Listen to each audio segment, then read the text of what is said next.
Hello and welcome back to the Linux Panic YouTube channel. This is video 6 of my Retro Rescue series, where we look at old computers and pull them apart and maybe Linux them up. But before we continue, I would like to thank my channel members. I would like to thank Von Garden, Ace Verma, Cooley, The Storm with a Zero, welcome back, Wheezy, Reverse Don, and Mislav. I'd also like to thank Mislav for upgrading from Linux from scratch to Debian. So, let's get into the video. You're probably wondering, well, why are you looking at the screen? Because we're now done with the laptops. There are no more laptops left for us to review. If you remember correctly, this last time around, this one, it would not turn on. The button to turn it on is what we would call dead. So, if you remember back to the first Retro Rescue video, this is the one with that. This is the percussive maintenance case.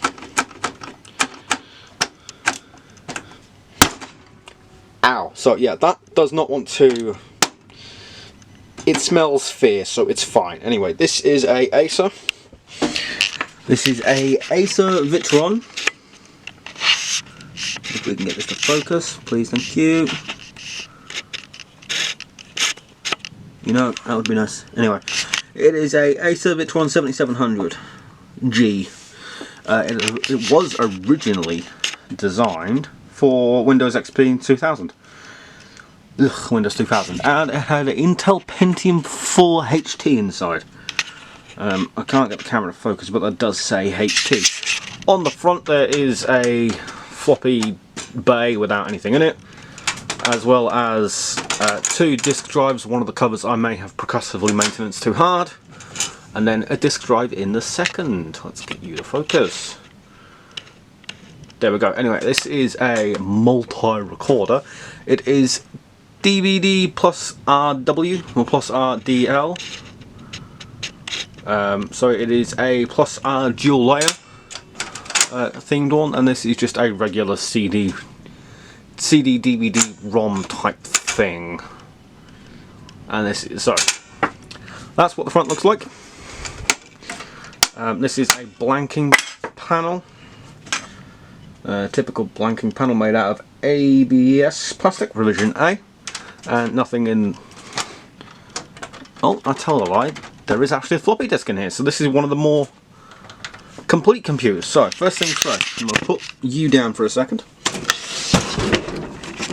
Turn the computer around and have a quick look at the back of the case. So, what we have here expansion port wise is we have what appears to be a telephone line in, RJ11 jacks on the back for telephone in. We have one Ethernet, 4 USBs, which is a lot back even for then, as well as the regular line in, line out, line in, headphones out, and microphone.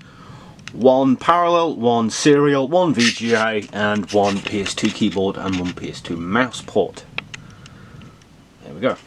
So overall, it's not too bad for the time, considering USB was only just coming in. That's a lot of USB for that sort of time frame, so it's not too bad. So, first things first, turn the computer on its side, and also bearing in mind there's also USB ports on the front. In the it could tell it was about to get hit again, and it just flipped up. There's also 4 here, so 8 USBs on a computer this old is not too bad. That beats most modern computers. Like, that's not bad at all. So, first things first. Put the camera down. Turn the case. Listen to it scream. So this is a Acer PC Veriton 7700G made in the Czech Republic. Back when Acer still made stuff in the Czech Republic, believe it or not. Back when it wasn't everyone's Chinese special. So we want to undo the case. It is held in place by one of these big boys. If I can get you to focus, that would be wonderful. Yeah, held in place by one of these big boys. And now, off comes the side panel. and then breathe in 15 years of 20 years worth of dust. So, as we can see here, we have our external networking card. We have more dust here than not. That's not so glorious. This is a decent looking cooling setup. Considering it's how old, that's not too bad. What we have here is a power supply of, I can't tell how much power, what wattage is. It is something. It's definitely something. DC output 3.3 volts at 27 amps. 24. Hang on. 300 watt power supply. There we go. So it is 3.3 volts and 5 volts plus. Yeah, plus 3.3 volts and plus 5 volts equals 200 watts maximum. So what does it say? 300 watts. Oh, I love it when old power supplies don't actually give any information out. So this is a Intel chipset board, obviously, because it's an Intel processor. Let's just give it a good old zoom in there for a second so you can see it a bit better. There we go. Made in Taiwan, as most chips are these days. This has 4 SATA, which is pretty decent, as well as, at least from what I can tell, 2 IDEs, considering the fact there is a two IDE disk drives, as you can see here. They are master slaves together. Master slaved, I don't know which orientation it is, it's more likely master slave, or master slave. And then there is also the floppy disk drive, of all things, believe it or not. That's also plugged in via IDE. So, and there's also just a loose SATA cable. So in theory, if I had a Linux hard drive, I could just pop it in and go, okay, you now run on decades old hardware.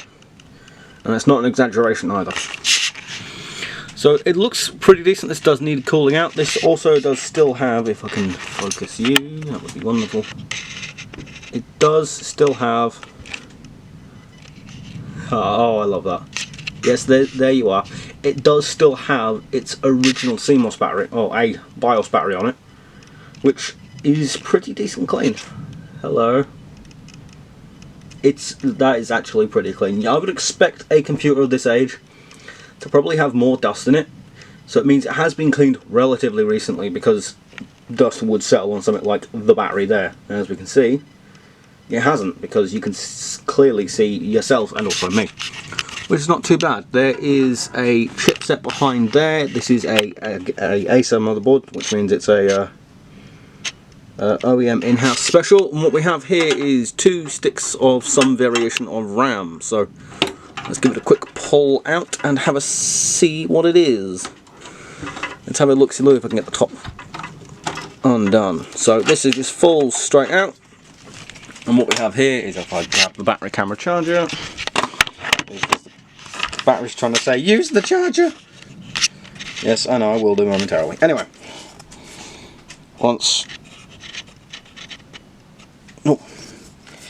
this is a 256 megabyte DIMM of PC3200 with CL 2.5, which is not too bad. And oh look, warranty void if label removed. I know what I must do, but I don't know if I have the will to do it. It is a single-sided DIMM. Serial number on it for tracking. We really have come really far from these single-sided DIMMs to the double layer, well, double-sided DDR5 DIMMs we have nowadays. So if we give this just a quick look here, these are the RAM chips that are currently on this. There are 5 on either side, so that's not, so 10, that's 25.6 megabytes per, no, 4 on either side even, I stand corrected. So that's a decent amount. If I tell you what, I'll tell you how many megabytes per RAM chip that would be. So 256 divided by 8 is 31.75 megabytes. So let's just say 32 meg per RAM chip, which is not too bad, considering the age of these things, and modern day ones can be like gigabytes per chip, which is... This is where you all come from. Hang on, let me just get a comparison.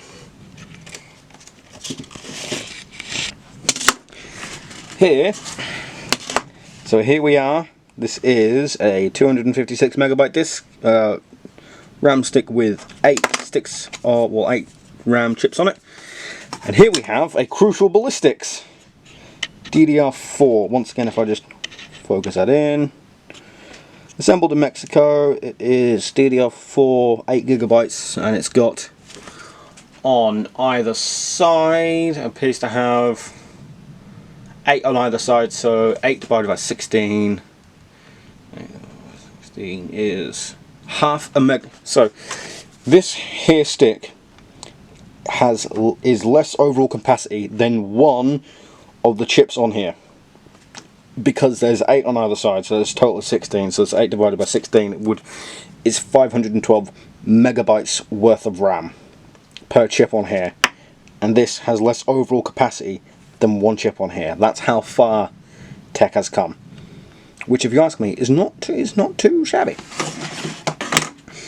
Now, of course, if I were to drop in 1 gig stick of this into here, considering these are both PC, well, this is PC2, this is PC 3200, so this might not fit in here. However, if I just do a quick comparison,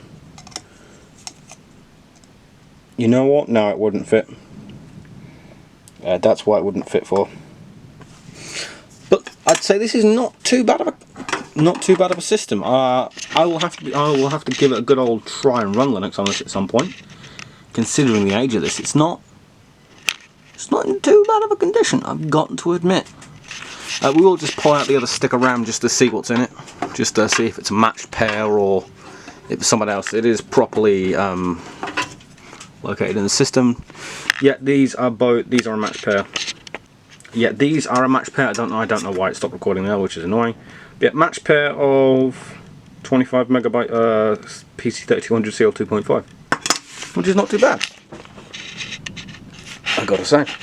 Right, this is where I am going to finish it for this video, seeing as my camera has decided it wants to keep stopping recording, which is annoying, to say the least.